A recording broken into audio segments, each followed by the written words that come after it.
بسم اللہ الرحمن الرحیم۔ عزیز طلباء و سامعین محترم،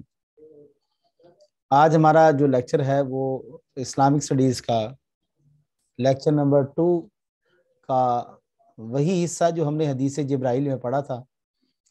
اس کی اب یہاں پر ڈیٹیل ہے۔ چونکہ میں یہ پہلے بھی عرض کر چکا ہوں کہ یہ ہمارا جو سوال ہے یہ لانگ کویسچن کی صورت میں پوچھا جاتا ہے، تو ظاہری بات ہے جب لانگ کویسچن کی صورت میں پوچھا جائے گا تو پھر اس کی تفصیل بھی ہمیں ڈیٹیل بھی درکار ہوگی۔ اس لیکچر میں آج ہم ڈسکس کریں گے حدیث جبرائیل کا پہلا پورشن، جس میں 5 پلر آف اسلام بتائے گئے ہیں، جس میں حضرت جبرائیل علیہ السلام نے پوچھا تھا کہ اے رسول اللہ صلی اللہ علیہ وسلم مجھے بتائیے کہ اسلام کیا ہے۔ اس میں آپ صلی اللہ علیہ وسلم نے 5 چیزوں کا نام بیان فرمایا تھا کہ اسلام یہ ہے۔ تو آج ہم اسے ڈسکس کریں گے۔ تو اسلام کے 5 ستونوں کے نام سے بھی یہ ہمارے ہاں جانا جاتا ہے کہ اسلام کے بیسک 5 پلرز کون سے ہیں۔ 5 پلر سے یہ بھی یاد رکھیے گا، اس سے مراد یہ ہے کہ عمارت بلند ہے، ایک عمارت کھڑی ہوئی ہے، اگر ان میں سے ایک پلر بھی کم ہو جاتا ہے تو اسلام وہ جو عمارت ہوگی، وہ جس پہ لینٹر قائم ہوگا، وہ جو عمارت کھڑی ہوئی ہے وہ کمزور ہو جائے گی، اور اگر 2 پلر کم کر دیتے ہیں تو وہ اویسلی زیادہ کمزور ہو جائے گی۔ اسی طرح جب آپ زیادہ کم کرتے جائیں گے تو اسی طرح عمارت ایک نہ ایک دن گر جائے گی۔ لیکن ایک حدیث مبارکہ میں تو یہاں تک آتا ہے، نبی کریم علیہ الصلوۃ والسلام نے فرمایا، آپ نے یہ فرسٹ ایئر کی کلاس میں پڑھی ہوگی، کہ جس شخص نے نماز کو ڈھایا گویا اس نے پورے دین کو ڈھا دیا۔